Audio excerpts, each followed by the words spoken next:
What if I told you there are cars out there selling for the price of a used iPhone that can absolutely smoke vehicles 3 times their price? Yeah, I'm serious. While everyone's out here flexing their overpriced SUVs and financing their way into debt, there are 3 absolute legends sitting in used car lots right now that nobody's paying attention to. These cars are faster than your friend's opinion on car forums, more reliable than your ex was unreliable, and cheaper than therapy. Today, I'm exposing the 3 most underrated bargain machines that'll make you question everything you thought you knew about budget performance. Stick around, because number 3 is so good, it's basically automotive robbery. Alright, let's kick this off with a car that gets about as much respect as a knockoff smartphone at a tech convention. The 2018 Kia Forte. Yeah, I can already hear you clicking away, but wait, hear me out. Because this Korean sleeper is about to completely flip your understanding of what a budget sedan can actually do. See, here's the thing. When people think Kia, they immediately picture rental car fleets and rideshare drivers grinding out their 3rd shift of the day. And look, I get it. The badge doesn't exactly scream performance legend, but that's precisely why this car is a hidden gem. While everyone's been busy chasing Honda Civics that are priced like they're made of gold-plated titanium, the Forte's been sitting there quietly building one of the most bulletproof reputations in the compact sedan game. Let's talk real numbers for a second. The 2018 Forte comes with a 2.0-liter 4-cylinder engine pushing 147 horsepower. Now, before you yawn and scroll to the comments to roast me, understand this isn't about drag strip glory. This is about something way more valuable, a car that actually works. We're talking about a machine that'll take you from point A to point B for the next decade, without drama, without expensive repairs, and without making you question your life choices every time you turn the key. The transmission options here are genuinely solid. You've got either a 6-speed manual, which honestly is becoming rarer than common sense on the internet these days, or a 6-speed automatic that's smooth, reliable, and doesn't have that weird CVT drone that makes you feel like you're riding a perpetually angry lawnmower. And here's the kicker. Kia's warranty game at this time was insane. 10 years, 100,000 miles on the powertrain. That's longer than most celebrity marriages and twice as dependable. But why does everyone ignore this car? Simple. Badge snobbery. It's the automotive equivalent of judging a book by its cover, except the book is actually a masterclass in practical engineering, and the cover just happens to say Kia instead of Honda or Toyota. People see that logo and their brain immediately goes rental car, and they move on. Meanwhile, savvy buyers are scooping these up for under 10 grand and laughing all the way to the bank, while Civic owners are out here paying double for basically the same experience with worse warranties. Here's where it gets interesting. The Forte's fuel economy is genuinely impressive. We're talking around 31 combined mpg, which means you can actually afford to drive this thing instead of just looking at it in your driveway while you cry about gas prices. The interior? Way nicer than it has any right to be at this price point. You get actual soft-touch materials in places where competitors are still using plastic that sounds like a Tupperware convention when you tap it. And the reliability factor? This is where the Forte absolutely shines. Kia had something to prove in 2018. They weren't playing around anymore. They hired engineers away from European luxury brands, invested heavily in quality control, and it shows. The Theta 2 engine in this thing is proven, understressed, and built to last. We're talking timing chains instead of belts, which means one less expensive maintenance headache down the road. Now, I'm not going to stand here and tell you this car is perfect, because that would be lying, and I respect you too much for that. If you're shopping for a 2018 Forte, here's what you need to watch out for. First, check the paint. Some early batches had issues with the clear coat, especially on white and silver models. It's not widespread, but it's worth a close inspection. Second, listen to the steering. There were some reports of steering column clicking noises. It's usually just lubrication issue, nothing catastrophic, but it's annoying and you can use it as a negotiation tool. Third, and this is important, inspect the air conditioning system thoroughly. Some units had compressor failures earlier than expected. Run that AC on full blast during your test drive. If it's blowing cold and strong, you're golden. If it's struggling or making weird noises, either walk away or negotiate hard. And finally, check the service history. These cars thrive on regular maintenance. If the previous owner actually changed the oil and followed the service schedule, you've found a unicorn. If there's no service history, proceed with extreme caution or just move on to the next one. But here's the beautiful part of all of this. Even with those minor watchouts, the 2018 Forte represents something rare in today's market: genuine value. Not cheap, but value. There's a difference. This is a car you can buy for $8,000 to $10,000 that'll give you 5 more years of reliable transportation without breaking a sweat. It's comfortable, efficient, practical, and it doesn't try to be something it's not. It's the automotive equivalent of a really good friend. Not flashy, not trying to impress anyone, just consistently showing up and getting the job done. So while everyone's out there fighting over overpriced Corollas and Civics, acting like they've discovered the secret to life, you could be rolling in a Forte, pocketing the savings, and actually enjoying your life instead of being married to a car payment. And honestly, that sounds pretty genius to me. But we're just getting started here. Speaking of cars that get absolutely zero respect, let's talk about the Mitsubishi Lancer. And no, I'm not talking about the evolution with the giant wing and the ability to make your insurance agent weep. I'm talking about the regular, everyday Lancer that your neighbor probably drove for 12 years without a single issue, while you were busy cycling through 3 different, reliable cars that spent more time at the mechanic than in your driveway. Here's the wild part. Mention Mitsubishi to most car enthusiasts today, and they'll look at you like you just suggested investing in Blockbuster Video. The brand has basically become automotive folklore at this point, like a legend your uncle tells at Thanksgiving that nobody's quite sure is real anymore. But here's what those people are missing. The Lancer, particularly models from the early to mid-2010s, is one of the most undervalued pieces of reliable transportation you can buy right now. And I'm about to tell you exactly why. The Lancer shares DNA with one of the most legendary rally cars ever built. Now, I know what you're thinking, but this isn't an Evo, it's just the base model. And you're absolutely right. But that rally heritage didn't just disappear. Mitsubishi built these cars with the same obsessive Japanese engineering that made them dominant in motorsport. The bones are solid. We're talking about a chassis that was designed to handle way more power than the standard engine produces, which means you're essentially driving around in an overbuilt tank that happens to look like a compact sedan.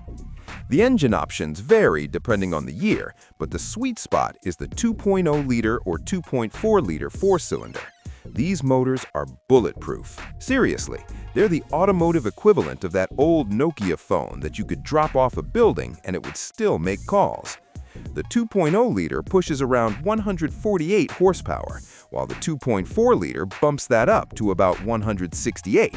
Not exactly Hellcat territory, but here's the thing. These engines are so understressed and over-engineered that they'll run forever if you just change the oil occasionally and don't treat them like a rented mule. And let's talk about price for a second, because this is where things get absolutely ridiculous. You can find clean Lancers from 2012 to 2015 for anywhere between $6,000 and $9,000. That's insane!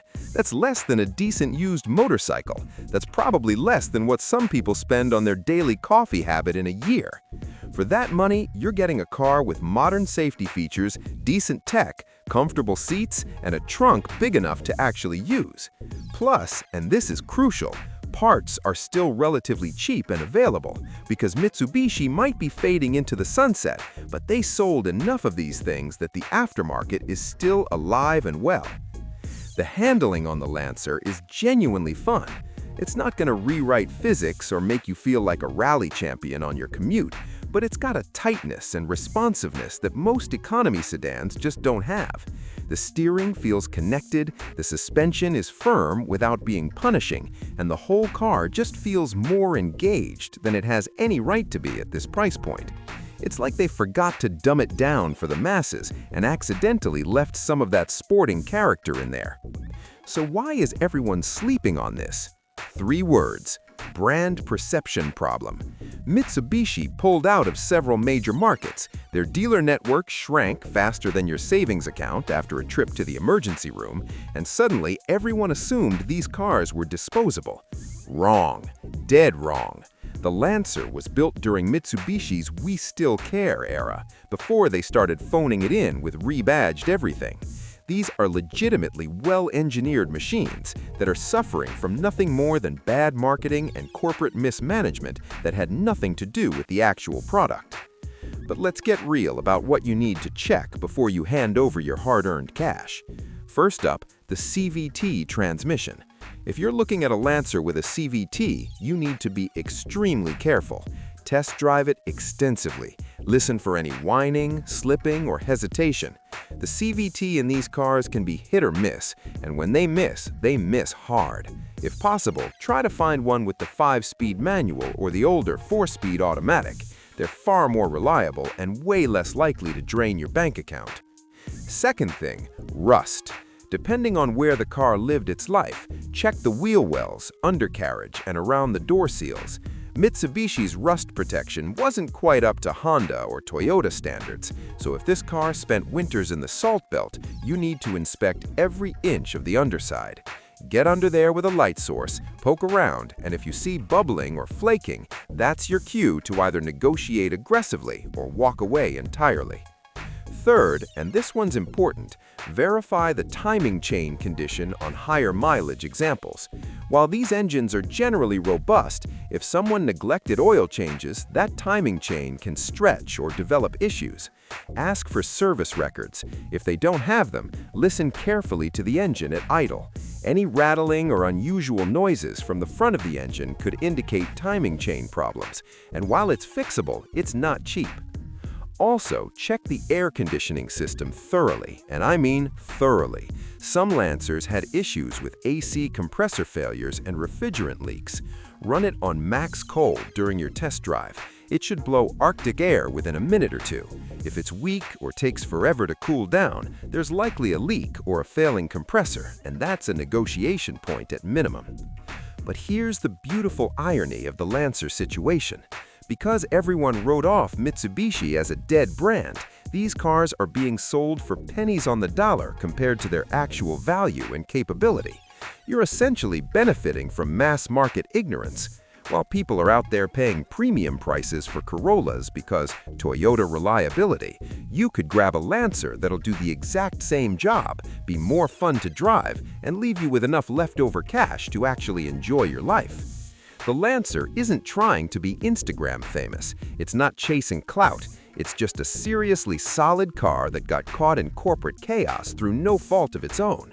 And right now, that makes it one of the smartest budget buys on the used market. Which brings us to our final hidden gem, and trust me, you're going to want to stick around for this one. All right, number 3, the car that's going to make you question every automotive decision you've ever made, the 2018 Hyundai Elantra. And before you roll your eyes and think another Korean economy box, let me stop you right there, because this thing is legitimately one of the most slept-on performance bargains hiding in plain sight. Yeah, I said performance. Stay with me. The Elantra has the same problem as that incredibly talented musician who never got famous because they weren't good at social media. It does everything right, but nobody's paying attention because they're too busy chasing the usual suspects. And that ignorance, that's your opportunity.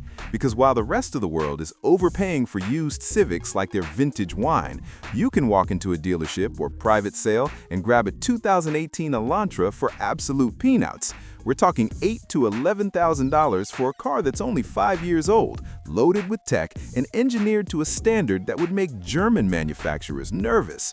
Here's what people don't understand about Hyundai in 2018. This wasn't the Hyundai of the 90s that built disposable tin cans on wheels. This was Hyundai in full "we're coming for everybody" mode. They poached designers from Audi, engineers from BMW, and basically said, we're going to build a better car than everyone else and charge half the price. And they actually did it. The 2018 Elantra is the result of that mission, and it shows in every single detail. The base engine is a 2.0-liter 4-cylinder making 147 horsepower, which sounds modest until you realize how light and nimble this chassis is.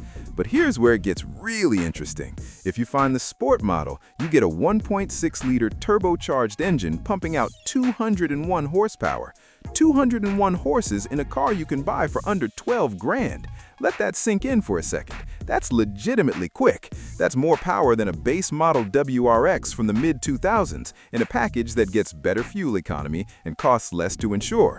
The Sport model also gets you a 7-speed dual-clutch transmission that shifts faster than you can say, "Why didn't I know about this sooner?" But the real magic of the Elantra isn't just the power, it's the complete package. Step inside one of these and you're immediately hit with an interior that feels like it belongs in a car twice the price. Real stitching, soft materials, a layout that actually makes sense, and technology that doesn't feel like it was designed by someone who hates humans. You get Apple CarPlay, Android Auto, a decent sound system, and on higher trims, features like blind spot monitoring, lane keep assist, and adaptive cruise control. These are features that luxury brands were charging thousands extra for, and Hyundai just threw them in like it was nothing. The ride quality is shockingly refined. Hyundai spent serious money on chassis tuning and sound deadening, and it shows. Highway cruising is quiet and composed, the suspension soaks up bumps without feeling floaty or disconnected, and the steering, especially on the Sport model, has actual feedback and weight to it. This isn't some numb appliance on wheels. This is a car that communicates with you, that feels like it was designed by people who actually enjoy driving. And we haven't even talked about the elephant in the room yet, the warranty. Hyundai was so confident in these cars that they backed them with a 10-year, 100,000-mile powertrain warranty. That's not just good, that's borderline arrogant. That's Hyundai basically saying, "We dare you to find something wrong with this." And you know what? They could make that claim because these cars are built to last. The Elantra's engine and transmission are proven units that have racked up millions of miles across multiple continents without significant issues. Now, nothing's perfect, and I'm not going to pretend otherwise. If you're shopping for a 2018 Elantra, here's your due diligence checklist. First and foremost, if you're looking at a Sport model with the dual-clutch transmission, make absolute certain it's had the transmission software updates. Early DCTs could be a bit jerky at low speeds, but Hyundai released software patches that fixed most of the issues. Test drive it in stop-and-go traffic. If it's smooth and responsive, you're good. If it's shuddering or hesitating, either it needs the update or there's a deeper problem. Second, examine the paint carefully, especially on black or dark-colored models. Some early 2018s had issues with paint that was a bit soft and prone to chipping. It's not a deal-breaker, but it's something to be aware of and potentially use as leverage when negotiating. Check the front bumper, hood, and door edges closely. Third, and this is crucial if you're in a colder climate, inspect the battery and charging system. Some Hyundais experienced battery drain if they sat unused for extended periods, particularly in extreme cold. Ask when the battery was last replaced, and during your test drive, make sure all the electronics come on strong, with no flickering or dimming. A weak battery is an easy fix, but it's also a good bargaining chip. Also, check for any recalls or service bulletins on the specific VIN you're considering. Hyundai was pretty proactive about addressing issues, but you want to make sure everything's been handled. A quick VIN check online will tell you if there are any open recalls, and most dealers will fix them for free, even on used cars. But here's the absolute truth about the 2018 Elantra.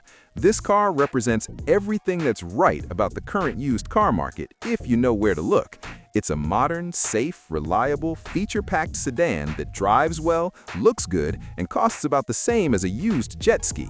The depreciation on these things has been brutal, not because they're bad cars, but because people still can't shake the old Hyundai stigma from decades ago. And that stigma is your jackpot. You could spend 15 grand on a used Civic with 100,000 miles and a questionable service history, or you could spend 10 grand on an Elantra with half the miles, better features, a longer warranty, and actually have money left over for gas, insurance, and maybe a nice dinner. The choice seems pretty obvious to me. The 2018 Elantra isn't just a hidden gem, it's a full-on buried treasure that everyone's walking past because they're too busy following the crowd. So there you have it. 3 absolutely killer cars that everyone ignores but shouldn't. The 2018 Kia Forte with its bulletproof reliability and ridiculous warranty. The Mitsubishi Lancer with rally DNA and prices that make 0 sense. And the 2018 Hyundai Elantra that literally does everything right but gets overlooked because of badge snobbery.